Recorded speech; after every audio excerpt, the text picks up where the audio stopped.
हैं, ये तरल का क्या है, सांतत्य समीकरण। अब सांतत्य समीकरण को समझना है तो ये चित्र समझ लोगे तो सारा कुछ आ जाएगा। ये चित्र क्या कहता है कि यदि असमान परिच्छेद की नली में आदर्श द्रव धारा रेखीय प्रवाहित होता हो, ठीक है, तो किसी बिंदु पर परिच्छेद के क्षेत्रफल का और वेग का गुणनफल बराबर होता है ना। माने यहां पर हम लिख सकते हैं कि A1 V1 माने ये परिच्छेद का क्षेत्रफल और ये वेग का गुणनफल। इस वाले में आ जाऊं तो A2 क्या हो जाएगा, V2, और ये क्या हो जाएगा, A3 V3। इसका मतलब ये है कि A भी बराबर क्या होता है, नियतांक होता है। ठीक है, इसी को हमको पढ़ना है। तो यहाँ पर देखो, असमान परिच्छेद की नली में आदर्श द्रव धारा रेखी प्रवाहित हो तो प्रत्येक बिंदु पर परिच्छेद के क्षेत्रफल और वेग के गुणनफल का मान बराबर होता है। यही क्या कहलाता है, सांतत्य समीकरण कहलाता है।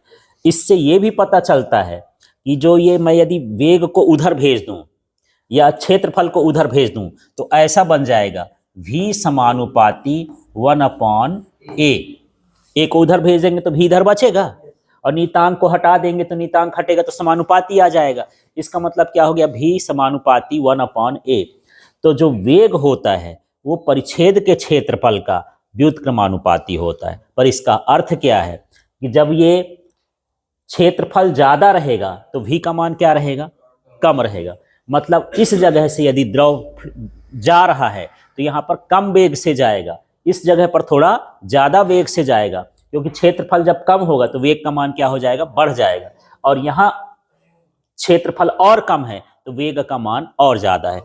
जैसे मान लो किसी नली में, इतने बड़े पाइप में मुलायम पाइप है, पानी बह रहा है, उस पाइप को ऐसा सिकोड़ दो तो क्या होगा यार, पानी जो इससे निकल रहा है उसका पानी क्या हो जाएगा, वेग बढ़ जाएगा। जब हम गाड़ी वाड़ी धोते हैं तो उसको नोजल को ऐसे दबा लेते हैं ना, किसको, प्लास्टिक को, तो प्रेशर से जाने लगता है पानी। क्यों जाने लगता है, क्योंकि उसका क्षेत्रफल क्या हो जाता है, कम, तो वेग क्या हो जाता है, अधिक हो जाता है ना। तो मान लो एक बड़ा पाइप है और बड़े पाइप का मुझे पानी यहीं पर गिर रहा है, अब मुझे ज्यादा दूर गिराना है तो क्या करना चाहिए, उसका क्षेत्रफल क्या कर दोगे, कम कर दोगे, तो उसके वेग का मान क्या हो जाएगा, बढ़ जाएगा, अधिक हो जाएगा। बस यही तो क्या है, सांतत्य समीकरण है।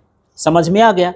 तो सांतत्य समीकरण को आप परिभाषा में लिखोगे तो कैसे लिखोगे, क्या, असमान परिच्छेद की नली में आदर्श द्रव धारा रेखी प्रवाहित हो तो प्रत्येक बिंदु पर परिच्छेद के क्षेत्रफल और वेग का गुणनफल बराबर होता है ना। तो ये हो गया A भी इक्वल टू नियतांक और V प्रोपोर्शनल 1/A। इसका मतलब होता है कि सक्रिय भाग में जो वेग होता है द्रव का वो क्या होता है, अधिक होता है। क्लियर हो गया इतना, ठीक है। तो